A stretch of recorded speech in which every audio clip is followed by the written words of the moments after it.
Saludos y bienvenidos a otro video de parte de Universidad Cristo. Mi nombre es Javier López y contento de estar aquí otro lunes más de 8:30 a 9:30. Hoy estamos mirando otros 2 versículos más para seguir creciendo en nuestro entendimiento y comprensión de una verdad eterna, espiritual, una realidad que nos enseña la transformación de nuestro ser y cómo en vida práctica, a medida que vamos creciendo en este concepto, la venida de Cristo, entonces vemos lo significativo que es para ser.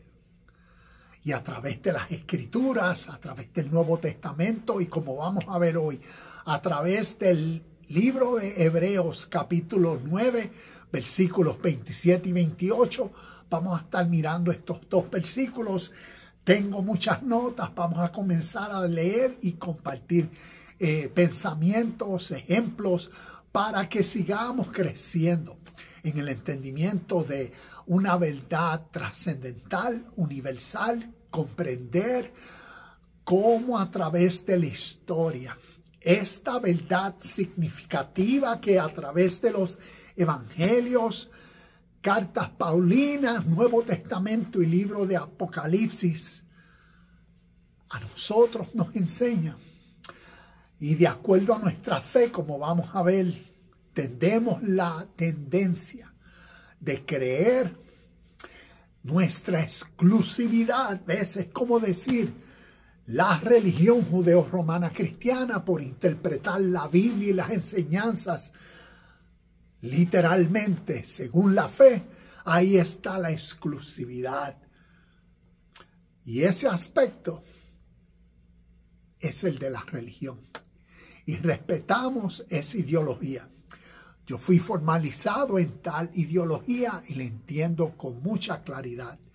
Pero a través de los años, mirando verdades espirituales, mirando la historia, conociendo el mismo principio, esencia, verdad, la enseñanza que en nuestro contexto la llamamos la venida de Cristo, como esa verdad espiritual antes de las historias del Viejo Testamento era presente en la humanidad. Cómo la venida de Cristo se cumplió a través del mundo oriental. Ellos la conocieron, la vivieron y hasta el día de hoy la practican y lo llaman en unos términos diferentes. Cuando nosotros miramos la historia de la humanidad, procuramos conocer y crecer en verdades espirituales, entonces tal vez con otros lentes, ¿ves? Con una nueva mentalidad, podemos venir a las Escrituras, tanto del Viejo Testamento y Nuevo Testamento, y entenderlos diferente. Y tal vez esto nos ayude en nuestro presente de una manera significativa por lo que hemos pasado en estos pasados 12 días. Al día de hoy, aquí el presidente de la nación norteamericana, que declaró, como decir, el fin de esta guerra de 12 días entre Israel y Irán. Y como vemos en estos pasados 12 días, por la interpretación literal, ¿cuántas personas? Aquí el fin, el rapto, la segunda venida y todas estas, el cumplimiento de las profecías, se va a cumplir la guerra del Salmo 83, o se va a cumplir esto, se va a cumplir. ¿Cuántas? Es como decir ansiedad. A la misma vez, sí, esa es la palabra que se me viene a la mente. en las personas. Y por eso aquí lunes tras lunes lo que queremos es compartir entonces una perspectiva histórica, de esta verdad espiritual para que nos ayude a entender en nuestro presente y ver las diferencias. Vamos a comenzar y a medida que vayamos a través del video comparto unos pensamientos en relación. Hoy vamos a estar mirando Hebreos capítulo 9 versículos 27 y 28.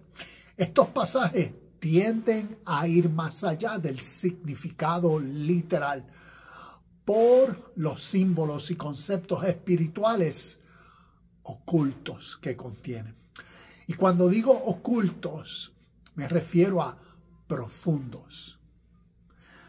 Por eso busco las conexiones entre las tradiciones espirituales, las tradiciones místicas, esotéricas, las tradiciones orientales, como mencionaba hace unos minutos.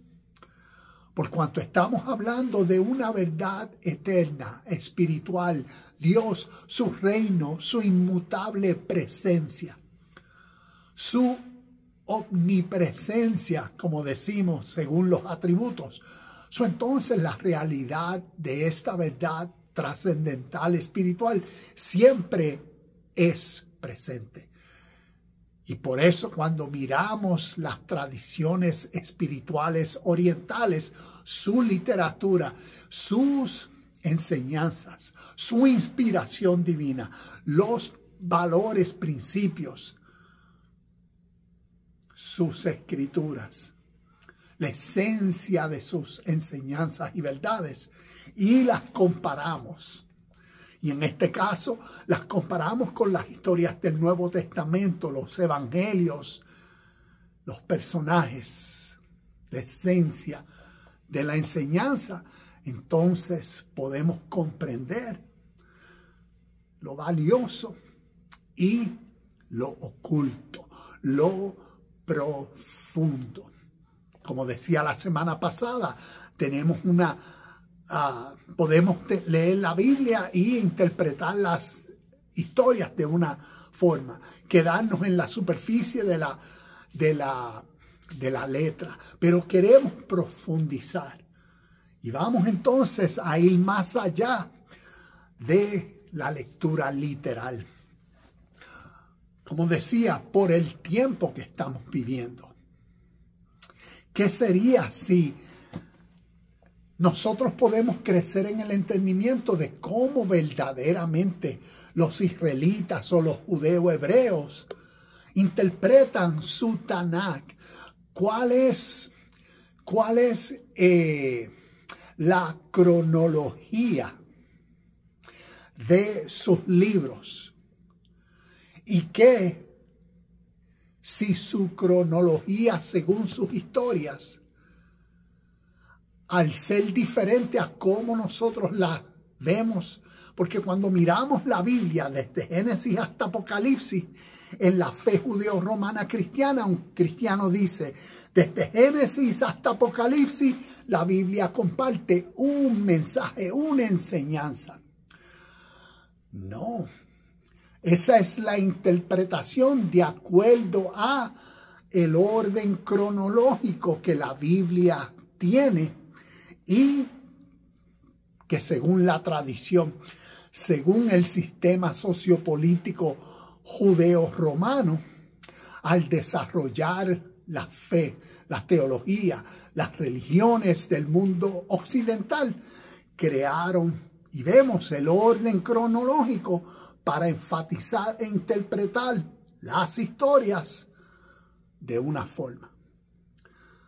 Pero si nosotros conocemos cuál es el orden cronológico del Tanakh, del Viejo Testamento, según el pueblo judeo-hebreo, vamos a ver un orden cronológico totalmente diferente al como nosotros tenemos en el Viejo Testamento y según sus tradiciones, una historia, una enseñanza, unas interpretaciones totalmente diferentes a la de la fe, de la religión cristiana.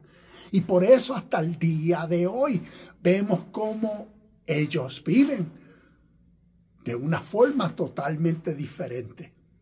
Y si nosotros miramos también y nos procuramos conocer cuál es el orden cronológico de los libros en el Nuevo Testamento, ¿qué podemos aprender de lo que llamamos los creyentes o la iglesia del siglo I?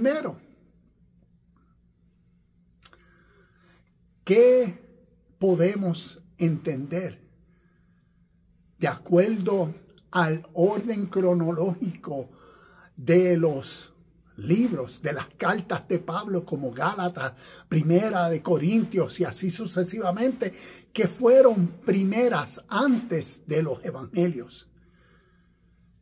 ¿Y cómo podemos entender el evangelio de Cristo?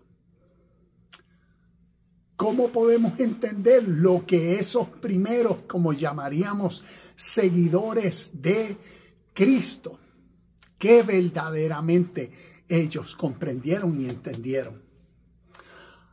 Totalmente diferente, una enseñanza totalmente diferente. Cuando uno, en orden cronológico, pasado a lo que hoy en día la academia, los eruditos, los historiadores como quien dicen, reconocen, este es el orden cronológico de los libros. Cuando uno los lee en tal forma, una enseñanza diferente. Y por eso, entonces, sigamos creciendo. Comparto un ejemplo de lo significativo de esto. Y como decía, por eso busco las conexiones entre las tradiciones místicas orientales y gnósticas. Gnósticas, conocimiento, como decía, para procurar profundizar, crecer en el conocimiento de verdades universales y procurar entender cómo esas verdades universales a través de la historia aquí las están reinterpretando. Y cómo al entenderla en nuestro presente nos empodera a vivir en nuestro presente de una manera suprema, como que es lo que enseñan estas escrituras. Entonces, nuevamente, por eso busco las conexiones entre las tradiciones místicas orientales y gnósticas con las historias del Nuevo Testamento. Un ejemplo que considero significativo y lo vemos en el tipo de lenguaje que estas historias contienen. Un tipo de lenguaje poético, simbólico, figurativo y metafórico que juegan un papel fundamental en la comprensión de conceptos esotéricos. Nuevamente, esotéricos refiriéndome a profundos, que se necesitan discernir, entender. Místicos y espirituales. Esto nos sirven como un puente entre lo material y lo espiritual. Como estamos hablando del reino de Dios, Juan 4:24 dice, Dios es espíritu. Como nosotros físicamente podemos seguir creciendo en los conceptos, términos, ideas, verdades espirituales, trascendentales, eternas. Y es a través de nuestra capacidad de comprender. Por eso vemos el tipo de género de literatura que esto es. Y nos sirve como un puente entre lo material y lo espiritual. Las metáforas utilizan elementos de la experiencia material para ilustrar verdades espirituales. Por ejemplo, decimos, Dios es luz. Es una metáfora. Usa un concepto físico, la luz, para transmitir una cualidad divina, la iluminación. el conocimiento, ¿ves? La gnosis, la pureza.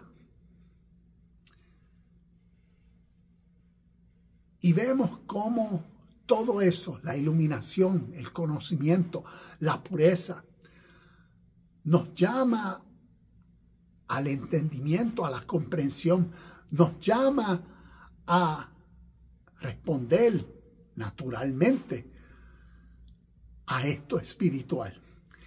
¿Y dónde se encuentra? Internamente.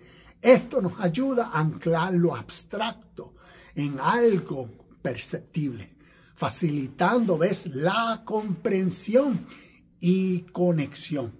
A medida que vamos comprendiendo estas verdades espirituales, que lo que están hablando son de realidades de nuestra experiencia, entonces nuestra vivencia práctica, nuestro ser, crecemos al conformarnos por las verdades que claramente vamos entendiendo. Y vemos el peso natural de todo esto y lo que considero lo significativo para nuestro contexto, para ese proceso de elevación, de crecer, de mejorar nuestro contexto de vida presente. Entonces vamos a ver estos versículos. Hebreos capítulo 9, versículos 27 y 28. Dicen: y así como cada persona está destinada a morir una sola vez, y después vendrá el juicio. El 28 dice: así también Cristo fue ofrecido una sola vez y para siempre, a fin de quitar los pecados de muchas personas. Cristo vendrá otra vez, no para ocuparse de nuestros pecados, sino para traer salvación a todos los que esperan con anhelo su venida, su parucía. Entonces vamos a desglosar estos conceptos. Comencemos con, y voy a hablar brevemente de cada uno de estas, como decir, fragmentos, frases específicas de estos dos versículos. Vemos sobre la muerte. Veamos la muerte, las escrituras, Nuevo Testamento, porque nos estamos enfocando en Nuevo Testamento. Vemos que en el Nuevo Testamento la muerte es un concepto que se utiliza mucho y podemos ver que tiene o demuestra dos realidades de la naturaleza humana. Una, brevemente, una es como decir, uno está muerto y lo que está describiendo el estado presente de vida de uno, ignorante de la presencia de todo lo que divinamente Dios es. Todas las características, atributos de Dios, como la pureza, como hablábamos ahorita, como la verdad, como el amor. Todas esas cualidades divinas siempre son presentes. Un muerto espiritualmente es la persona quien en vida, actuando, no pone en práctica, ¿ves? No vive, no es la verdad cuando puede o necesita decir la verdad. Es cuando su deber requiere ser verdadero, ser honesto, ser perfecto en la acción. La persona, ¿ves? Por lo que tiene acá arriba, que es lo que predomina, está mintiendo, está siendo hipócrita, ¿ves? Entonces, lo mismo. Esto es como decir, dando un ejemplo de el estado de muerte.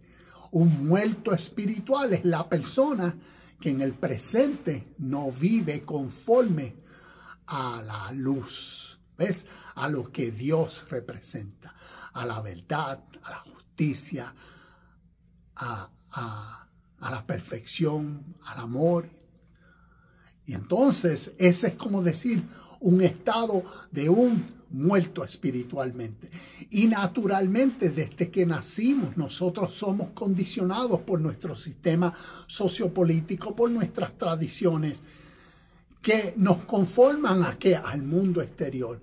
Y por eso, ¿ves? Lo que vemos es nuestra egoísta manera de pensar. Y en ella pensamos que somos rectos, que somos buenos, que somos... Y en realidad, en esencia, no lo estamos siendo. Y eso es como decir un muerto.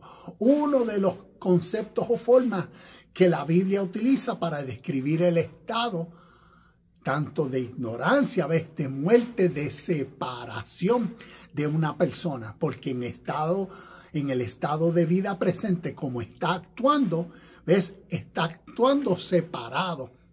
No está actuando conforme a la justicia, al bien, al amor, a Dios, su reino, su luz. Y esa es una de las formas. La otra de las formas, cuando la Biblia nos habla de la muerte, nos habla entonces también de la muerte de uno a uno mismo. La muerte del yo personal. La muerte de la egoísta manera de uno vivir. Como vamos a ver en uno de los versos y como voy a compartir unos ejemplos que espero que nos continúen a seguir creciendo en el entendimiento de este lenguaje figurativo, simbólico, metafórico con el cual estamos lidiando en estos versículos. Tengamos en cuenta, vamos a ver la muerte como una transformación. La muerte no se refiere a la muerte física del cuerpo, como tradicionalmente o literalmente la mayoría de las personas cuando leen Hebreos 9, 27 y 28, ¿ves? Que dicen, mueres y vendrá el juicio, como que algo que sucederá en el futuro algún día. No, es espiritualmente, por eso queremos profundizar. Y por eso cuando vemos estos conceptos que estamos lidiando en el Nuevo Testamento y miramos a la historia, tenemos escrituras, enseñanzas, poemas, parábolas, cuentos, historias, fábulas, mitos, leyendas que contienen el mismo concepto y principio. Y esto nos ayuda en la interpretación cuando los vemos repitiéndose en los evangelios. Y por eso, más allá de interpretarlo literalmente como que se está refiriendo a la muerte física de uno y que algún día después que uno se muera físicamente, todos le vamos a rendir cuenta a Dios en el juicio. No, vamos a ir profundo. Vamos a procurar entender lo que este lenguaje nos enseña de hoy. Para aplicarlo, para vivirlo, para hacerlo, para entenderlo. Y para que sea significativo. ¿Ves? A medida que vamos teniendo esa rema, esa revelación, wow, esa comprensión. ¡Wow! ¡Qué interesante la Biblia es cuando vamos creciendo en el entendimiento de estos conceptos esotéricos, profundos, estos misterios, estas verdades ocultas, místicas, para enseñarnos a qué? A nuestra unidad con lo divino, con Dios, con todo y con todos. Por eso lo significativo. La muerte no se refiere a la muerte física del cuerpo, sino a la muerte del viejo yo, del viejo ser, de nuestra manera egoísta de vivir, del ego, de las viejas creencias, los viejos hábitos, patrones de pensamientos que nos atan al sufrimiento. ¿Ves? Que nos apelan a la ilusión, a lo que aparenta ser, ¿ves? A lo que aparenta ser. Aparentan ser guerras, aparentan ser. ¿Y qué hace eso? ¿Ves? En nuestro ser egoísta, el miedo, el sufrimiento que nosotros a nosotros mismos nos causamos internamente. Y necesitamos morir a ese yo, a esa versión para trascender al verdadero yo, al verdadero tú, al ser Cristo, a vivir conforme al Espíritu, a la divinidad formada en ti presentemente. Vamos a mirar un ejemplo. Hace unos días hemos visto en las redes un incidente en Puerto Rico donde hubo un choque de carro, 2 mujeres jóvenes y una se ha ido viral. ¿Por qué? Por cómo ella reaccionó al incidente. Tenía unos palos o unos tubos de metales. Vemos cómo lo que es estar muerto. ¿Ves? Lo que estas enseñanzas nos quieren llevar. Porque lo que nos hablan es de una necesidad de transformación internamente. Porque si no se da, ¿qué vamos a experimentar? El juicio, siempre, las consecuencias de nuestras acciones. Y como les decía, en este video viral que se fue de esta joven, cómo su reacción al accidente que la motivó a ella, ves, de un estado de lo que la Biblia llama durmiendo, de una persona, ves, muerta, inconsciente de la vida o inconsciente de el bien, o como decía ahorita, de la luz. Pues que en su mentalidad, ¿qué fue lo que salió de ella? Vemos el enojo, la ira, y cómo ella le causó daños significativos al carro de la otra joven, y cómo ella, hablando en el teléfono y hablándole a los policías y hablándole a otra persona, cómo ella, ¿qué estaba expresando? Enojo, ira, molestia, dolor y sufrimiento. ¿Y qué se cosecha en ese estado? Las consecuencias. Y por eso estas enseñanzas es para uno transicionar de ese tipo de etapas y aprender a poner el fin a una etapa, ¿ves? De una forma de pensar, de un tipo de conciencia. Utilizando el ejemplo de esta joven que se fue viral en su video. Imagínate esta experiencia de su muerte y su resurrección, ¿ves? De su muerte a esa forma de vivir, a esas compulsiones reactivas que cuando uno, no sé si han visto, pero según las noticias, ella había tenido otros incidentes que había reaccionado también en una forma así, y había tenido otros casos. So, vemos lo que la Biblia llama el árbol y su fruto. Vemos la ley de causa y efecto, la ley de siembras y cosecha. Y eso es lo que esto nos quiere llevar a enseñar, o nos enseña sobre lo que sería en nosotros el fin de una etapa, el fin de un estado, el fin de unas costumbres, el fin de unos hábitos, de unas tendencias en uno a reaccionar de una forma impulsiva, a procurar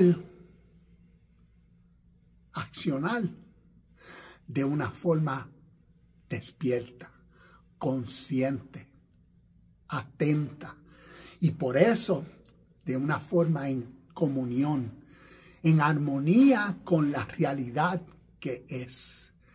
Y por eso estas enseñanzas nos quieren elevar, ¿ves? Elevar nuestro estado de conciencia, de mentalidad en el presente, para así uno atento a cómo uno vive, uno sea siempre, procure, como decir, dar al blanco, procure vivir en la armonía de la realidad que es. Y en el deber de uno procura hacer la paz, la justicia, la buena acción, la hermandad, reaccionando consciente, atento, reaccionando no separado, sino unido a toda verdad, a todo valor, a todo mérito, unido con toda buena voluntad y con toda virtud. Y de eso se tratan estas historias.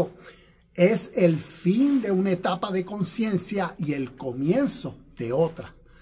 Esta muerte es un proceso necesario de desapego y renuncia a lo que ya no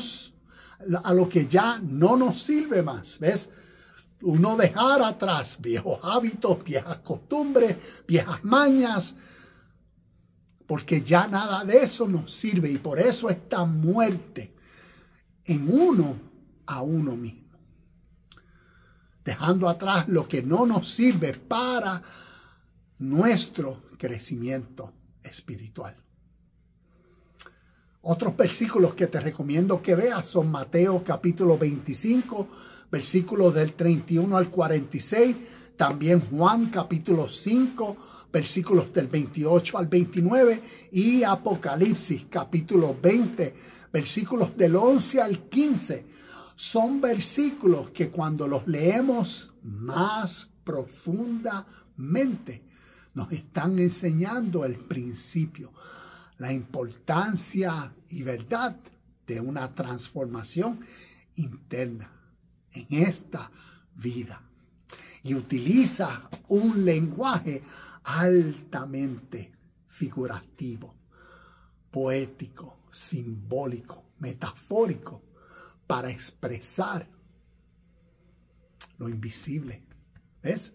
Porque estamos hablando de emociones, estamos hablando del poder que pensamientos instantáneos y motivaciones, ¿ves? Esas fuerzas, energías, resaltan como impulsos en uno, y si uno no tiene el control, el dominio propio, hay consecuencias. Y como vemos en esta joven, tiene un proceso porque ella va a experimentar, según la ley, el fruto de sus acciones, que son las consecuencias. Y eso la Biblia lo llama el juicio.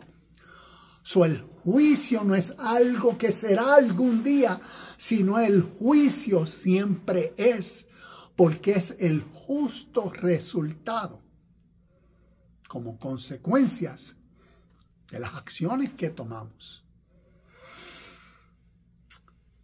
Entonces, cuando continuamos en estos versículos, tengo las notas y las voy a dejar, pero voy a continuar, no voy a leerlo todo. Cuando continuamos, vemos, aquí tengo en las notas, porque, cité, como estamos hablando de la muerte, cité Mateo capítulo 16, versículo 24, que nos dice, Jesús le dijo a sus discípulos, si alguno quiere seguir en pos de mí, niéguese a sí mismo, tome su cruz cada día y sígame. Otras versiones, y en esta versión que tengo, dice, si alguno de ustedes quiere ser mi seguidor, mira cómo dice, tiene que abandonar su manera egoísta de vivir, tomar su cruz y seguirme. Ahora, aquí en las notas, y por eso iba a hablar un poco de la cruz, Pero algo interesante es cuando miramos esto más profundamente, esto nos dice de algo interno, porque cuando leemos, por cuanto queremos, por cuanto somos discípulos, ¿qué nos dice? Somos seguidores. Aquí nos dice, si alguno de ustedes quiere ser mi seguidor, es como decir, cuando tú y yo descubrimos quién verdaderamente es ese mí. Según la historia, ves, el evangelio es Cristo Jesús o Jesucristo. Pero según el Espíritu, ese mí es tu espíritu divino. Es tu propio ser y conciencia presente de la verdad. Como decíamos ahorita, de la luz. Consciente en el presente de lo que Dios, su reino y su verdad, sus atributos, sus cualidades, características, es siempre presente.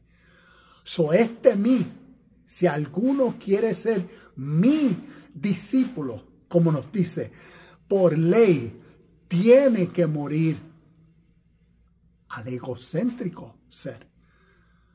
Para poder, ¿qué? Seguirlo. ¿Por qué? Porque un árbol bueno no puede producir frutos malos. ¿Ves?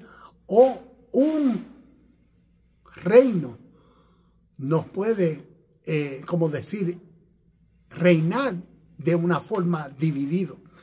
No se puede servir a dos señores.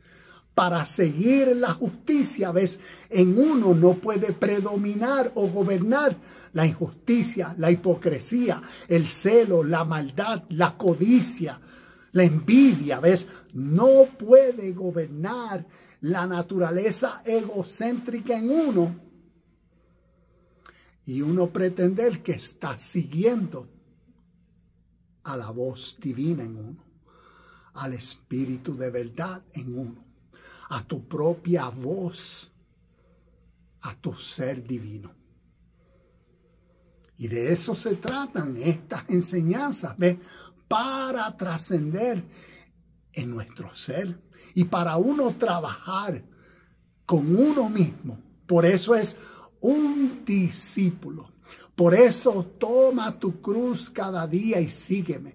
Porque es un proceso, es un caminar, es un viaje, es un desarrollo, es un progreso.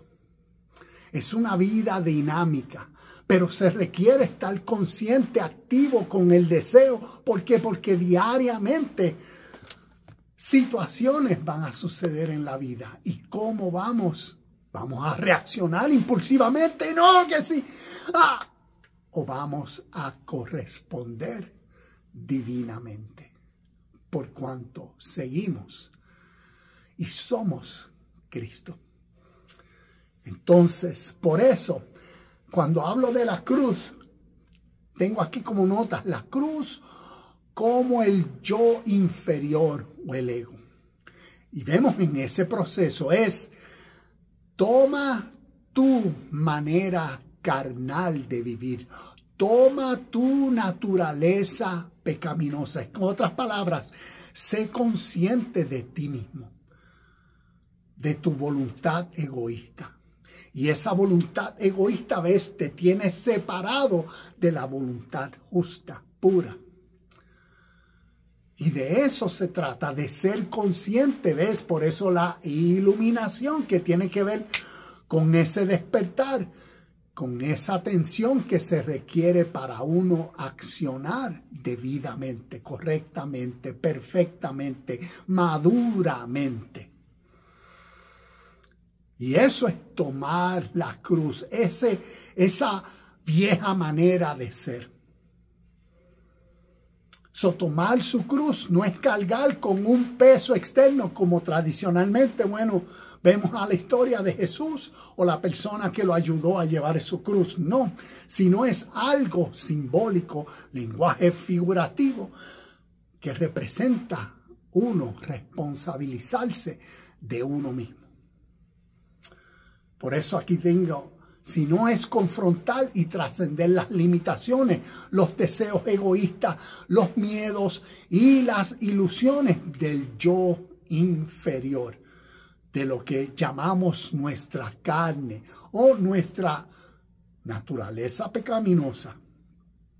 Es la responsabilidad de nuestro autocontrol de crucificar el ego para que el verdadero ser, el Espíritu Divino o el Cristo en nosotros, nuestra verdadera naturaleza espiritual, en armonía con la presente realidad que siempre es reino de Dios, vida eterna, entonces nosotros seamos en la misma comunión, en la misma frecuencia, en la misma armonía, para que el verdadero ser, el Espíritu Divino, pueda manifestarse. Ejemplo de esto, Gálatas capítulo 5, versículos del 16 al 25, nos habla de esto. Después de esto, el juicio, como vemos en el versículo, leyéndolo de nuevo, un poquito aquí, y así como cada persona está destinada a morir una sola vez y después vendrá el juicio. Entonces estamos viendo que el morir una sola vez, estamos hablando en contexto de esa muerte a uno mismo y después el juicio. ¿A qué se refiere al juicio? El juicio que le sigue no sería un tribunal externo como un castigo, sino una confrontación interna con la verdad de uno mismo. Es un momento de autoevaluación profunda, de discernir las consecuencias de nuestras acciones, pensamientos y elecciones. Es reconocer cómo hemos vivido en alineación o desalineación con nuestra verdadera naturaleza espiritual. Es como volviendo atrás al ejemplo del video de la muchacha que se fue viral y todo ese evento, su forma de reaccionar. Es como si nosotros en empatía nos pusiéramos en su lugar. Y teniendo este conocimiento, ¿cómo reaccionaríamos? ¿Por qué? Porque vemos que el juicio siempre son las consecuencias de nuestras acciones. Tanto como decía, tanto en unión, ¿ves? Tanto en comunión, nuestras acciones cuando somos conscientes, ¿ves? Cuando estamos despiertos, alerta, atentos a lo que estamos haciendo, como cuando somos ignorantes y estamos actuando de nuestro egocéntrico ser. Ambas reciben juicio, reciben frutos, reciben resultados, reciben consecuencias.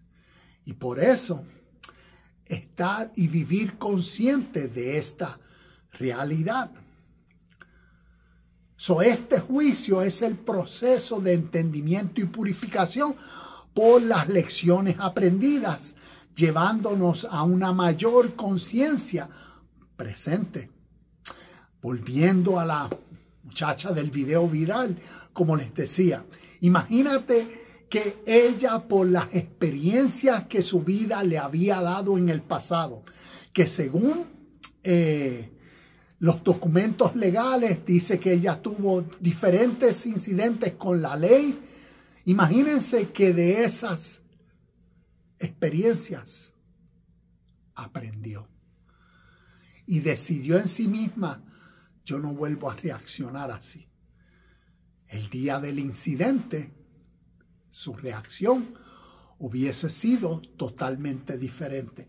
¿Por qué? Porque sus experiencias le enseñaron como verdades y como resultados dolor y sufrimiento, que por reaccionar, ¿ves?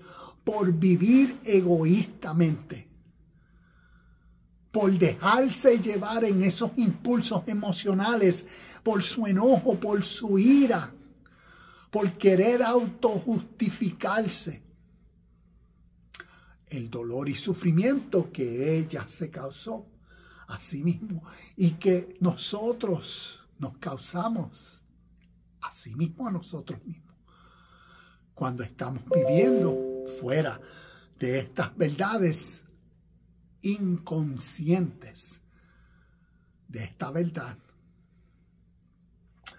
Una vez uso este ejemplo que es, y lo he compartido, un padre está con su hijo pequeño y está su mamá en la cocina y el niño tiene un destornillador y el niño va con el destornillador y lo va a meter dentro del receptáculo de electricidad. Y cuando él va así a meterlo, la mamá dio un grito y le dice, no, no lo meta. Y el padre le dijo, hey, espera. Y le dijo al niño, Bobby, mételo. Y vino el niño, le hizo caso al padre. Y cuando lo metió, ¡pah!, le dio un cantazo eléctrico.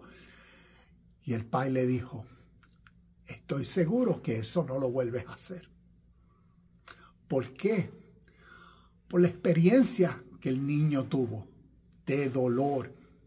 Ahora, imagínate como decimos, en el libre albedrío que como seres humanos tenemos, que el niño, habiendo tenido la experiencia de dolor,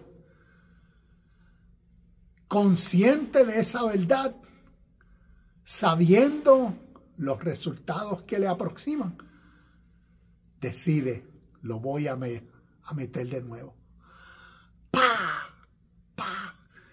Y así es lo que espiritualmente estas enseñanzas nos quieren llevar a estar, ¿ves?, despierto, a estar atento, para que no vivamos nosotros mismos en nosotros mismos, haciéndonos sufrir, causándonos dolor, agonía a nosotros mismos por ser y vivir egocéntricamente e ignorante, ¿ves?, separados, muertos, fuera de la sintonía divina, fuera de la comunión con lo verdadero, con lo que es bueno, con lo que contiene virtud, paz, gozo, felicidad, ¿ves? Vivimos separados de eso. Y estas enseñanzas a eso lo llama el juicio. En el versículo 28 nos dice, Cristo fue ofrecido una sola vez y para siempre a fin de quitar los pecados. El sacrificio de Cristo se vería como el principio universal de la conciencia divina en nosotros y es la única que puede liberarnos y salvarnos verdaderamente de los apegos e ilusiones del ego. Una vez que se alcanza un cierto nivel de conciencia espiritual, no hay vuelta atrás. Y vemos que, como decía desde el principio, estas enseñanzas es para llevarnos de un estado de conciencia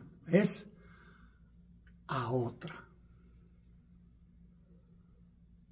Y ahí está nuestra transformación, ese proceso interno, que entonces, como nos dice aquí, la conciencia divina en nosotros es lo único que lo puede cambiar todo. Es como decir el ejemplo del padre y el niño. Cuando el padre le dijo al niño, hazlo, la experiencia que el niño tuvo es como decir esa conciencia divina. Ahora el niño ha sido iluminado de la realidad. En este caso tal vez no sabía toda la técnica de lo que realmente sucedió, pero sabía de que algo le causaba dolor, el cantazo de electricidad. Ahí está la mente divina, como decir, la sabiduría se despertó, ahora consciente de una verdad. Y solamente esa mentalidad lo salva de la ignorancia de volverlo a hacer. Y así mismo es esta verdad. Por eso la venida de Cristo tiene que ver con esa transformación interna de nuestro propio ser, de nuestra forma de pensar, de ver la vida, de responder a las situaciones que diariamente nos ocurren, a las relaciones, al todo que compone nuestro contexto diario desde que nos levantamos hasta que volvemos a la cama.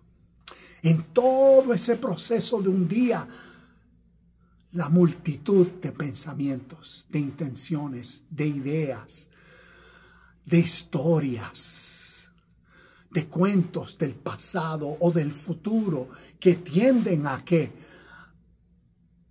sacarnos de la realidad del presente. Y esas, como decir, esas multitudes mentales que desde que nos levantamos durante el día nos llevan en carrera, apresados, ansiosos, ¿ves? Tienden a desconectarnos, tienden a ¿qué? A separarnos, tienden a llevarnos a un estado de muertos, de inconsciente, de la realidad presente, de la vida, de la pureza, de la calma, del bien, de la paz y de todo lo que la luz, Dios, su reino, Cristo, el Espíritu Santo de verdad representan.